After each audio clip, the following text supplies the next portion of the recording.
મિત્રો એક એક ડીશ બનાવીને હે ને હું થાકી જાઉં છું. હવે તમે મારો આઈડિયા જોવો કેવી લાગે તમને બધાને? ભેળ સારી લાગે જે આ ભેળ બનાવી તેના સ્પોન્સર હતા. Hey guys, welcome back to my blog channel. કેમ છો બધા? મજામાં છે. તો સ્વાગત છે તમારું આપણા એક સરસ મજાના બ્લોગમાં. તો આપણે છે ને વિડીયો આખો શૂટ કરી નાખ્યો પણ હે ને વ્લોગ સ્ટાર્ટ કર્યો હોય તે મેં પણ છે ને આમ ટાઈમલેસમાં ઉતરી ગયો વિડીયો, એટલે હું બોલું કંઈ સંભળાવતું નહોતું.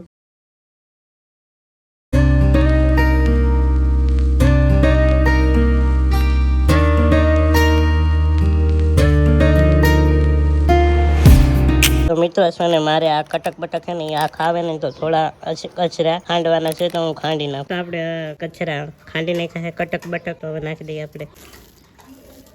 હવે નાખી દઈશું આપણે શેપેલા ચણા. તો હવે નાખીશું આપણે આલુ સેવ અને હવે નાખીશું આપણે સવાણું. તો જુઓ ચટપટું સવાણું.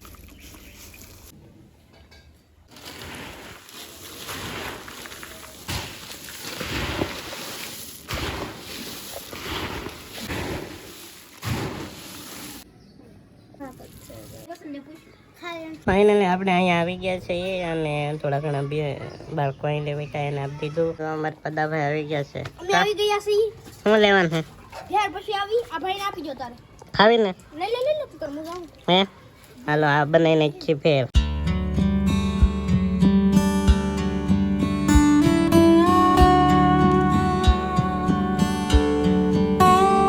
ફાઇનલી અહીં જો કેટલા બધા બાળકો આવી ગયા. મિત્રો એક એક ડીશ બનાવીને હે ને હું થાકી જાઉં છું. હવે તમે મારો આઈડિયા જોવો.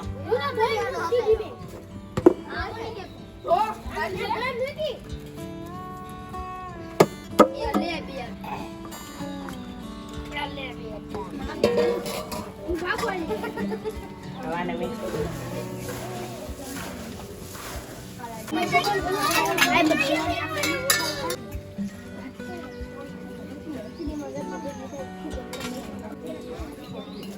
આમ જોવો તમે એકવાર કેવી લાગે તમને બધાને ભેળ?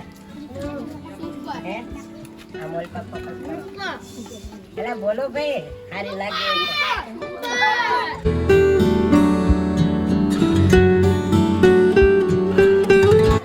એમ નહીં રાખ ખોબો ડીશ તો આપો. ઓલા ચટણી ને નાખવી વયો જોતી.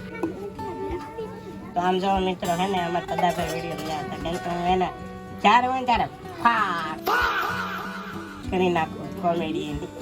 એટલે કાંઈ નહીં કોમેડી હોય તો તમે કહેજો એમ નહીં. આમ જો પદા વિડીયોમાં હે ને માણસો કોમેન્ટ કરશે કે પદા આપણે વિડીયોમાં આવવા જો અને કોમેડી થાય ને એ મજા આવે. તમને દાંત કાઢ મજા આવી જાય. તો આપણે આ ભાઈ પણ કીધું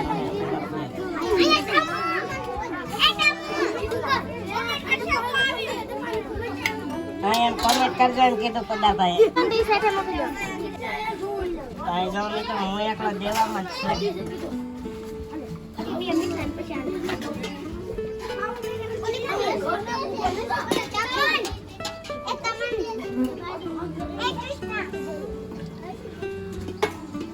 એ ભાઈ ફેર આપું ચટણી આપું બે આપું બે આપું ચાલો ચટણી આપું ફેર આપું બે.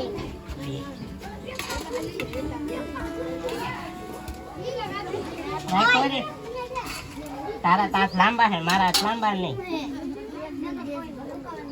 લાય ચટણી ના નાખવી લા. મેરે હાથ દેખો.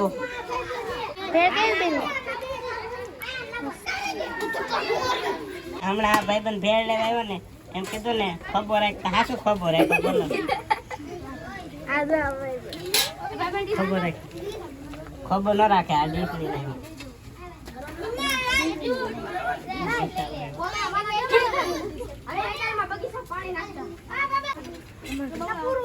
ખાવ તો હવે આપણે ભેળ હે ને ખતમ થઈ ગઈ છે. હાવ દરરોજ આવું આવતો હોય મજા આવે. હવે મિત્રો પૂરું થઈ ગયું છે. હાવ તો આપણે ઘરે આવી ગયા છીએ. અમારા શેદલબેન ને એને હે ને વરત છે એટલે ક્યાં જાવ છો? એનો વરત છે ગૌરી વ્રત. એમ તો જો ગૌરી વ્રત છે ને એટલે પૂજા કરવા જાય છે. તો જો ગૌરી પૂજામાં હે ચોખા, ઘઉં, પછી જવારા, નાગરવેલના પાન, પાણી ભરવાનું, કંકુ, ઝવેરા, નાગલા અને પછી આ કંકાવટીમાં કંકુ લીધેલું, અબીલ, ગુલાલ, કંકુ છે, ચોખા, સોપારી ને કંકાકડી. તો જો એટલી વસ્તુ બધું લઈ જવાનું એમ ને. ઓકે જાઓ ચાલો.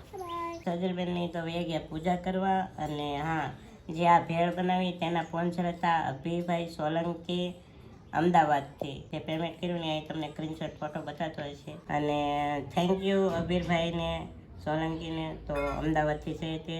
તો તમે ક્યાંથી વિડીયો જોવો ને જરા કોમેન્ટમાં કહી દેજો. અને બસ આશા રાખું છું કે આજનો બ્લોગ તમને ગમ્યો હશે. ગમ્યો તો લાઈક છે, સબસ્ક્રાઈબ કરવાનું ભૂલતા નહીં. મળશું પાછા એક નવા બ્લોગમાં. ત્યાં સુધી બધાને બાય બાય. અને હા, ચેનલમાં પહેલી વાર આવ્યો ને તો સબસ્ક્રાઈબ કરી નાખો. 10,000 સબસ્ક્રાઈબ કમ્પ્લીટ કરાવી ચાલો જલ્દી. તો સબસ્ક્રાઈબ કરો, સબસ્ક્રાઈબ.